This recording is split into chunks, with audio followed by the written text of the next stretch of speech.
Retire होने के बाद भी आपने मुझे मेरे हाथ में हाथ और मेरी जबान बांध दी, तो थोड़ी डिफिकल्टी हो रही थी। हाउ डू आई स्टार्ट यार? हमारा इम्पोर्ट क्या है? We are importing 72%। तो what are we trying to prove? भाई हम पे तो इम्पोर्ट कर रहे हैं, हमारा बन क्या रहा है? अब इस वक्त BrahMos missile did the glory to us, but उसमें रियलिटी क्या है? It is being produced by India and Russia, and उसमें दो जो मेन कंपोनेंट्स हैं, टेक्नोलॉजी एंड इंजीनियरिंग, वो रशिया की है। तो हम we can't take a can't take a shield कि भाई चाइना ने उनको 81% दिया तो हम this is what the result is. अच्छा, coming back to the casualties, it is very disturbing कि why are you hiding the figures? अरे उन्होंने देश के लिए अल्टीमेट सुप्रीम सैक्रिफाइस, एंड तुम अपने उनका नाम तक नहीं बता रहे हो। Let me take you back in time, अपने मेरे सुनने देश के सुनने वाला सबको, जब 61 की लड़ाई हुई थी, मैं 11 साल का था, ठीक है, एंड वहां पे मुझे पंजाब में ना वो एल शेप की ट्रेंचेस बनाते थे। What is shame in that? अब तुम हर जगह दिखा रहे हो कि हमने कमाल कर दिया, कमाल कर दिया। देखो, टाइम हैज कम कि we have to accept the truth. मैं उस लेके चल रहा हूँ। अगर अरे कहते हैं कि अगर अब हम नहीं बोलेंगे तो कब बोलेंगे? अच्छा, I will take the total situation. आज जो जनरल साहब ने कहा है कि आफ्टर 81% हार्डवेयर, मैं आई गो द नेक्स्ट स्टेप। कहते हैं कि जी अपना उनको टर्की हेल्प कर, ट्राइलेटरल थी, उनको चाइना हेल्प कर रहा था, टर्की हेल्प कर रहा था। But the way we are going, next time it could be fourth countries supporting directly. I am talking Bangladesh openly किया हुआ है। तो कहने का मतलब इस बारी को उनके साथ 3 थे, अगली बारी कम ज्यादा होगा उनके साथ 4 थे, ऐसे कैसे चलेगा? You have to be prepared on all fronts from everywhere. जैसे इंदिरा गांधी ने किया था, भाई 7 का बेड़ा या 70 का बेड़ा, डजंट मैटर। अच्छा, अगला जनरल साहब का कहते हैं जी अटैक करने से पहले एक्सटेंसिव सो कॉल्ड रिसर्च की गई थी, इंफॉर्मेशन दी गई थी कि कहाँ का आतंकी ठिकाने हैं, ठीक है। एक्सटेंसिव रिसर्च, एक्सटेंसिव इंफॉर्मेशन करने के बाद when they were planning to attack this so called terrorist camps, हमारे मिनिस्टर ऑफ अपना जयशंकर साहब उनको वार्निंग देते हुए हम इनको ठोकने आ रहे हैं। तो कहाँ गई? हमें आर्मी मेहनत करता रहे और तुम उसके अंदर वो कहते हैं दूध के अंदर वो डाल दो। These things we have to talk about. We have to expose these guys. Yeah, कि आर्मी का professionals is being killed. I repeat, is being killed by these जिनको पता ही नहीं आर्मी होती क्या है। ये किस तरह की बहादुरी है भाई? तो coming back to reality, this thing के टाइम आ गया सच बोलने का, and they have to speak the truth. Army देखो, आर्मी फौज लड़ती है, हमारा पंजाब को तो हकीकत है, लड़ने के लिए हौसला चाहिए होता है, असला नहीं। असला इज विद दिस थिंग। तो अब आर्मी का हौसला खराब कर रहे हो। I dare say that here, and I must say that here, and the country must listen to that here. अब हौसला तोड़ रहे हो। फिर अब जब शहीद आते हैं वहां से हर महीने एवरेज है, रादर एवरेज इज 2.5, तो से हर दिन 2 शहीद आते हैं, ठीक है। वो अपने गाँव जाते हैं, गाँव वाले तो बेचारे वहाँ की जितनी श्रद्धांजलि देनी है देते हैं, उनकी इज्जत करते हैं। एक बार भी हमारे प्राइम मिनिस्टर ने, होम मिनिस्टर ने, डिफेंस मिनिस्टर ने और एनीबॉडी ऑन द चेयर किसने श्रद्धांजलि दी इनको? Rather there are many people, अरे फौज में गए मर गए तो इसीलिए वो कहते हुए तो शर्म से डूब जाना चाहिए। एंड मैं पर्टिकुलर केस कहता हूँ कि जिस दिन अपना G24 हुआ था, उस दिन 3 शहादतें तो मैं कह रहा हूँ रोज होती हैं। उस दिन देखो, सेना में सिपाही जाए, जनरल जाए, कीमत उतनी होती है, but on that day 3 DSP, a colonel and another 3 officers died here. They laid down their life. उनके घरों में मातम था, चीख चिहाड़ा था, और दिल्ली में क्या हो रहा था? फूल बरसाए जा रहे थे। How can we forget that? We have to take this people to the task यार। फिर कहते हमने खुली छुट्टी दे दी। काहे की खुली छुट्टी दे दी थी? ये जकार्ता में उन्होंने क्या कहा? Because of this political constraint we lost here. And when a big falls, when a MiG is shot down, 99.9 pilots cannot survive. भगवान बचा दे, yes. जैसे अभी अहमदाबाद की फ्लाइट में out of the 341 guy came out, उसको झरीट भी नहीं पड़ी। Otherwise, when you're shot down, अरे you're already loaded with ammunition. When a missile, जो उनकी मिसाइल आती हैं, तो you think बचेगा? आप उनको हीरो, अरे पायलट के कोई छोटा मोटा बच्चा था, पाठक साहब ने पहले एक्सप्लेन किया। सब we all know कि ट्रेनिंग में कितना कुछ जाता है। And then one guy shot down because of your stupidity. The country has to wake up to this. Question must be asked here. Retired पर तो बिल्कुल ही हमारा हक है। तो we have been totally brought down. अच्छा, फिर हमने पाया, अब क्वेश्चन था कि हमने क्या खोया पे पाया। मुझे कुछ भी पाया दिखाई नहीं देता, nothing.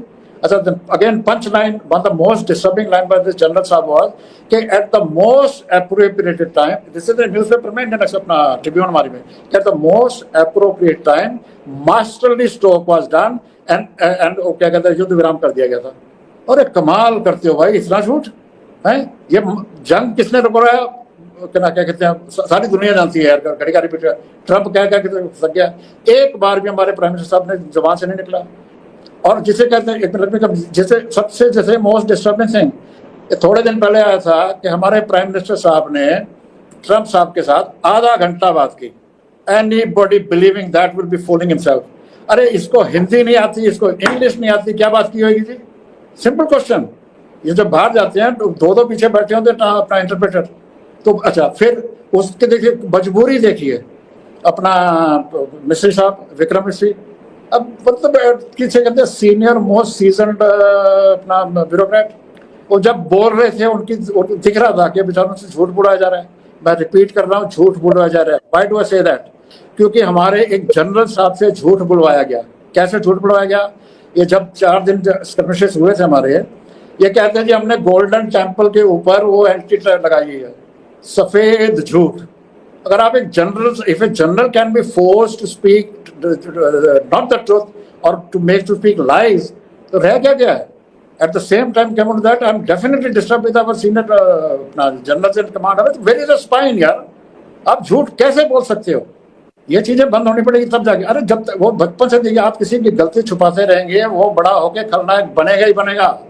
Time has come that we all speak the truth, we know the truth and we take them, बिठाएं इनको, सामने बात करो। चीफ अपना, अच्छा चीफ अपना प्राइम मिनिस्टर साहब चाइना का नाम नहीं लेते हैं। हद तब हो गई, हम हमारे डिफेंस मिनिस्टर जाते हैं पाकिस्तान का नाम नहीं ले रहे हैं। अरे कैसे विश्व गुरु तुम यार? कौन सी दुनिया में रह रहे हो? Now you are not fooling us, you are fooling yourselves. Please stop it. इस माहौल में अच्छा फिर पाया क्या, खोया क्या? हमने क्या पाया मुझे तो नहीं दिखता। हमने जो पाकिस्तान ने क्या पाया? अरे ही बिकम ए हीरो। अ रोग nation has become a hero. और यूएन में हर जगह चेयरमैन बन गया टेररिस्ट का, जो भी आपको यू नो दैट है। The whole world 185 voted in his favour है। एंड फॉर फाइनेंशियली देखो, वर्ल्ड बैंक उनके साथ, IMF उनके साथ, let me complete, Russia our best friend, वो 2.5 बिलियन की उनको दे रहा है। तो कहने का मतलब is it total failure on all fronts. They the people, अरे we have bloody put them in, sorry we have put them in, इसीलिए इलेक्ट किया था हमने। तीसरी बार आप आए हुए कि झूठ पे झूठ बोलते जाओ। बिफोर फिनिशिंग जस्ट 2 लाइन्स, मैं वानखेड़े साहब की बात रिपीट कर रहा हूँ। आज उन्होंने 2 बातें की, चुप क्यों भाई? अमेरिका की हम क्या उठना हो बैठ जाओ, बैठना बैठ जाओ। वाई? उनके पास फाइलें हैं, चाइना के पास फिल्में हैं। इसका आंसर हमें चाहिए, मुझे तो चाहिए जी। कि उसने अपने सारे जो उसके हथियार थे उसकी टेस्टिंग कर ली है। उसके लिए एक युद्ध, एक टेस्टिंग वो था, लाइव टेस्ट जैसे होता है, उस लाइव टेस्ट कर लिया है। और वो जो भी कमी ज्यादा जो भी है उसमें वो सुधार करने की स्थिति में आ गया है। मैं इसको चूंकि मेरे साथ 2 सेना के अधिकारी हैं, मैं उनसे पहले ही मैं डिस्क्लेमर कर दूं, उनसे ना मैं कोई पॉलिटिकल उसकी उम्मीद करता हूं, ना मैं चाहता हूं वो पॉलिटिकल कोई जवाब दे या मेरे उस पर वो चुप रहें। लेकिन चूंकि हम लोग, मैं, डॉक्टर राकेश पाठक और फराज साहब, ये 3 लोग मूल रूप से पॉलिटिकल एनालिस्ट हैं, हम लोग पॉलिटिकल बात को ज्यादा समझते हैं, तो शायद हम कोई ऐसी बात अपने कॉन्वर्सेशन में करें जिसको इनको सेना के अधिकारी, पूर्व अधिकारी होने की वजह से उसका जवाब नहीं देना चाहिए। तो आप बिल्कुल निश्चिंत होकर उसका जवाब मत दीजिएगा। मैं इस डिस्क्लेमर के साथ कर रहा हूं क्योंकि शायद हम थोड़ा स्वच्छंद हैं, आप डिसिप्लिन हैं, और इसीलिए हम स्वच्छंद हैं। क्योंकि आप भी अगर स्वच्छंद हो जाएंगे तो हम स्वच्छंद नहीं रह पाएंगे। तो हम आज इंडिपेंडेंट इसलिए हैं क्योंकि आप डिसिप्लिन हैं। Pakistan and China together, and this is the single biggest crime that you could commit against the people of India. मैं कॉमोडोर अनिल जयसिंह साहब, शुरुआत आपसे इसलिए कर रहा हूं कि जो कल जनरल सिंह ने कहा और उससे पहले कैप्टन शिव कुमार ने भी इस बात को कहा था, मैं 2 चीजें एक साथ आपसे पूछ ले रहा हूं। एक, क्या ये भारत के लिए चिंता की बात है कि आज चाइना ने पाकिस्तान की जो मेन सारे हथियार जो हैं वो सारे नहीं, जो कमांडर साहब, मैं एक चीज और कह दूं, राहुल गांधी और मेरे ख्याल में मेरे कार्यक्रम में पिछले 2 साल से आप ये आगाह करते आ रहे हैं कि चीन एक बड़ी ताकत बन रहा है, भारत का उसको रोकना जरूरी है, क्योंकि नौसेना के रूप में भी वो पूरा बांध रहा है आपको। वो एक मैन टू मैन मार्किंग नहीं, वो हिलने नहीं देगा अगर हमने उसको इसी तरह से आगे बढ़ने दिया। मैं सिर्फ दर्शकों को बता दूं, मेरे पुराने 2-2 साल पहले देख लीजिए, ये कोई ऐसा नहीं है कि इसके लिए कोई इन्होंने भविष्यवाणी की थी। ग्राउंड पे जो हो रहा था वो कमांडर जयसिंह साहब बता रहे थे। माफ कीजिएगा, मैं बीच में आपको टोका। देखिए, इसमें तो कोई शक नहीं है कि चीन जो है पाकिस्तान को हथियार देता है, हर किस्म के हथियार दे रहा है। नौसेना में आपने अभी आपको पता नहीं, आपके दर्शकों को शायद मालूम होगा कि 4 डिस्ट्रॉयर दिए हैं रिसेंटली, टाइप 052, और 8 पनडुब्बियां, जिसमें 4 चीन से आ रही हैं और 4 पाकिस्तान में बन रही हैं। टाइप 039 है, वो पाकिस्तान की, वो चीन की सबसे मॉडर्न कन्वेंशनल सबमरीन है, उनमें एयर इंडिपेंडेंट प्रोपल्शन है। 8 पनडुब्बी दे रहा है। पाकिस्तान की जो कोस्ट लाइन है उसमें 8 पनडुब्बी क्या करेगी पाकिस्तान, कहाँ डिप्लॉय करेगी? तो जाहिर है कि पाकिस्तान का इस्तेमाल चीन करेगी जब चीन को जरूरत पड़ेगी पाकिस्तान का भारत के खिलाफ इस्तेमाल करने के लिए, इसलिए ये सब दिया जा रहा है। कल को अगर उन्होंने पाकिस्तान को कहा कि भाई अपनी ये जो हमने आपको 8 पनडुब्बियां दी, इनमें 4 आप अरेबियन सी में डिप्लॉय कीजिए, तो जाहिर है कि इंडिया के ऊपर प्रेशर आएगा थोड़ा बहुत। वो अलग बात है कि हमारी नौसेना पाकिस्तान के मुकाबले बहुत बड़ी है और हमारी बहुत एसिमेट्री है दोनों की कैपेबिलिटीज में, पर कुछ भी कहिए, पनडुब्बी होती है, और पनडुब्बी अगर रिस्ट्रिक्टेड एरिया में डिप्लॉयड हो तो उसका हमको ध्यान रखना पड़ता है कि कहाँ हो सकती है, क्या कर सकती है, क्यों गई है, कितने दिन रहेगी। तो इसमें तो कोई शक नहीं है।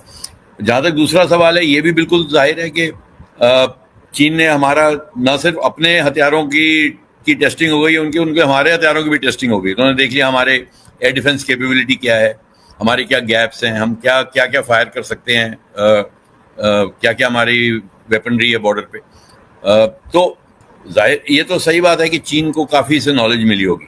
अब चीन इसका कितना इस्तेमाल करेगा, क्या करेगा, वो अलग बात है, वो कभी आए नहीं आए। पर ये बिल्कुल सही बात है कि एक टाइम आएगा, 5 साल में, 7 साल में, 10 साल में, जब चीन हमको मैरिटाइम फ्रंट पे भी हमारे ऊपर बहुत दबाव डालेगा। जो आपने जिक्र किया, जिसको हम स्ट्रिंग ऑफ पर्ल्स कहते थे कुछ साल पहले, बांग्लादेश को पनडुब्बी दी है, पाकिस्तान को पनडुब्बी दी है, तो इसका मतलब बे ऑफ बंगाल, बांग्लादेश में सबमरीन बेस बनाया है BNS शेख हसीना, चीन ने बनाया है बांग्लादेश के लिए, जहाँ 6 पनडुब्बी तक बर्थ हो सकती है। बांग्लादेश के पास केवल 2 हैं।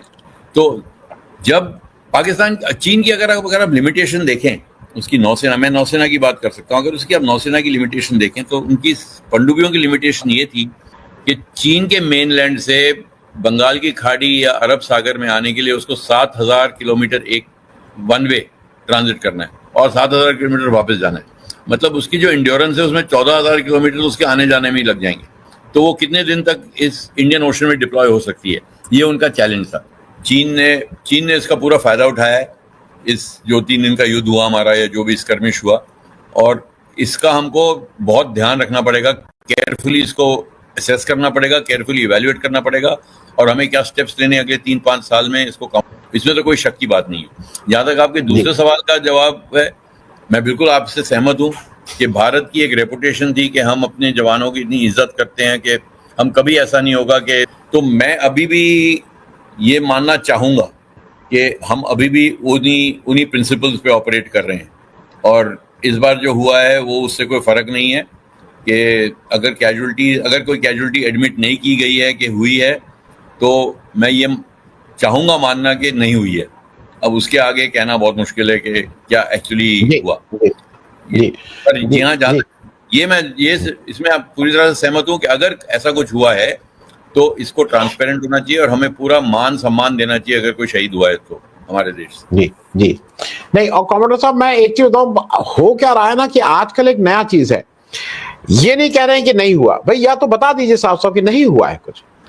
आप ये भी नहीं कह रहे नहीं हुआ, कह रहे हैं कि नहीं ये सब तो होता रहता है, कैजुअलिटी होती हैं। तो ये फौज के साथ मुझे लगता है एक इंस्टीट्यूशन को छोड़ देना चाहिए, बाकी तो हम सब लोग क्या क्या काम कर रहे हैं हिंदुस्तान में उस पर क्या बात करें।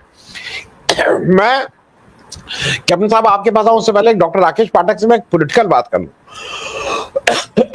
डॉक्टर साहब, थोड़ी देर के लिए कल मैं देख रहा था एस जयशंकर साहब, क्योंकि ये भी एक सारी चीजें एक दूसरे से रिलेटेड हैं। जब ये डिप्टी चीफ साहब ये बोल रहे हैं और बता रहे हैं कि कैसे कैसे हुआ था, हम लोग पूरी तरह से मान लें कि एस जयशंकर साहब 100% सच बोल रहे हैं और ट्रंप 100% झूठ बोल रहा है, मान लिया जाए, क्योंकि भाई हमारे विदेश मंत्री हम लोग कर रहे हैं। लेकिन अभी तक किसी ने ये नहीं कहा कि एस जयशंकर साहब ने एक फोन आया उधर से पाकिस्तान से और भारत उसको मान गया। भारत क्यों फिर अटैक किया था? अब लोग कुछ कह रहे हैं नहीं वो न्यूक्लियर वाला खतरा था। तो न्यूक्लियर वाला खतरा, ये बहुत से लोग पूछ रहे हैं कि आप पाकिस्तान ने मतलब 22 अप्रैल और 10 मई के बीच में न्यूक्लियर बम बनाया था, या उससे पहले नहीं पता था भारत को कि एकदम से पता लगा, किसी ने आके कान में बताया कि वो न्यूक्लियर बम बनाए हुए हैं? क्या हम ये भी कहने की स्थिति में है? मैं ये बात इसलिए कह रहा हूं कि जो मेरा मूल प्रश्न है वो अभी भी इस बात में है। और अगर हम और आप इसकी बात कर रहे हैं, ये सामने लिखा हुआ है कि कितने लोगों की मृत्यु हुई, कितना, जो अटैक करता है हरदम, ये वॉर का पहला वो उसूल है। आप तो इसको पढ़े हुए हैं, आप तो इसको विद्यार्थी के रूप में इस बात को पढ़े हैं एज मिलिट्री साइंस। जो अटैक करेगा उसकी कैजुअलिटी हरदम ज्यादा होगी। दुनिया के हर उसमें जो भी अटैकिंग वो होगा उसकी जान माल दोनों की वो ज्यादा होगी, क्योंकि आप अटैकिंग मोड में होते हैं। भारत जोड़ो यात्रा के समय बिल्कुल ठीक यही बात कह रहे थे। उन्होंने कहा था इस वक्त हमारे सामने एक ही चुनौती है कि पाकिस्तान और चीन एक हो गए और भविष्य में इनके साथ हमें युद्ध लड़ना पड़ेगा जब ये दोनों एक साथ होंगे। जब भी युद्ध होगा ये दोनों एक साथ होंगे। मैं कई बार हास प्रयास में कहता हूं, आज फिर दोहराना चाहता हूं। राहुल गांधी जिस तरह अब तक आगत की भविष्यवाणियां करते रहे हैं, उससे इस देश के भविष्यवक्ताओं और ज्योतिषियों की दुकानें बंद हो जाना चाहिए थी। पिछले 10 सालों में राहुल गांधी की कही हुई एक भी बात गलत साबित नहीं हुई। हम कांग्रेस की रीति नीति की 1000 बार आलोचना कर सकते हैं, लेकिन राष्ट्रीय विषय में देश के सामने जो चुनौतियां होती हैं उस पर राहुल गांधी जो कह देते हैं, एक तो यह कि सरकार अपनी तरफ से कोई जवाबदेही नहीं दे रही, सरकार कुछ भी स्वीकार नहीं कर रही। सेना के 3 बड़े अधिकारी, पहले शंग्रीला डायलॉग में हमारे सीडीएस ने कह दिया, उसके बाद जो डिफेंस अटाशी शिव कुमार, उन्होंने कुछ कह दिया, और ये सारी बातें देश के बाहर कही जा रही। ये शायद पहली बार है कि देश के भीतर अभी जो राहुल सिंह साहब ने कहा कि चीन बराबर से हर दिन मिनट टू मिनट पाकिस्तान को इत्तला दे रहा था, सूचनाएं साझा कर रहा था। 81% उसका जो सैन्यकरण है वो चीन ने किया है पाकिस्तान का। इसमें नई बात कौन सी थी? लेकिन ये बात हम देश के राजनीतिक नेतृत्व से सुनना चाहते हैं। सब जानते हैं वो कहां कहां से कौन कौन से हथियार ले रहा है। अभी सर ने बताया ही कौन कौन सी बंदूकियां आने वाली हैं। इसके बावजूद सरकार ने ये एहतियात नहीं बरती कि पाकिस्तान के साथ चीन के रिश्तों में एक दूरी बनी रहे और हमारा रिश्ता थोड़ा सा बराबरी का बना रहे। यद्यपि ये भी संयोग है कि इस वक्त हमारे जो प्रधानमंत्री हैं वो आजादी के बाद सबसे ज्यादा बार चीन की यात्रा करने वाले व्यक्ति हैं, मुखिया हैं। 5 बार गुजरात के मुख्यमंत्री की हैसियत से, 4 बार प्रधानमंत्री की हैसियत से, कुल मिलाकर चीन के मुखिया से 19 या 20 बार मिले हैं, अलग अलग दूसरे मौकों पर। झूला झुलाया, चाय बनाकर पिलाई, सब कुछ किया। फिर भी जब देश को जरूरत थी तब चीन पाकिस्तान के साथ खड़ा। जो रणनीतिक चूक हुई है वो घुमन साहब और सिंह साहब आगे विस्तार से बताएंगे। हम ये समझ सकते हैं कि सेना ने इसके बाद जो आपने कहा कि पहले हमला करने वाले को ज्यादा नुकसान होता है, लेकिन ये नुकसान इसलिए भी ज्यादा हुआ है कि हमने प्रत्याक्रमण के बारे में कोई तैयारी नहीं, हमने सीमावर्ती इलाकों को खाली नहीं कराया, तो पुंछ में लोग मारे गए बेकसूर, हमारे जहाज गिरे। ये बात सरकार के स्तर से अब तक नहीं आई, लेकिन अब शायद पूरी दुनिया मान चुकी है कि हमारा बड़ा नुकसान हुआ। और सबसे बड़ी बात जो आप लगातार सर से भी पूछ रहे थे कि अगर हमारा एक भी जवान शहीद हुआ है तो उसका नाम आना चाहिए सामने, देश कम से कम उसे सैल्यूट कर सके। अगर हमारे पायलट कहीं घायल हैं, उनका इलाज चल रहा है, तो हम दुआ कर सके उनकी। जहाज गिरना सिर्फ किसी एक उड़ते हुए लोहे के किसी खिलौने का नुकसान नहीं है, उससे बड़ा नुकसान ये है कि उसके भीतर जो इंसान बैठा था, जिसकी ट्रेनिंग में वर्षों लगते हैं, बहुत पैसा खर्च होता है। एक पायलट, एक फाइटर पायलट तैयार करने में कितना श्रम, शक्ति और समय लगता है, अगर वो कहीं शहीद हुआ है तो ये उससे बड़ा नुकसान है। मेरा मानना यह है कि ऑपरेशन सिंदूर और उसके बाद की जितनी भी गतिविधियां हैं वो उस देश के राजनीतिक नेतृत्व की नाकामी को दर्ज कर रही है। और उसमें सबसे बड़ा सबूत दुनिया के दरोगा डोनाल्ड ट्रंप 20 बार साबित कर चुके हैं, अब तक 20 बार। हो सकता है हम लोग जिस वक्त बात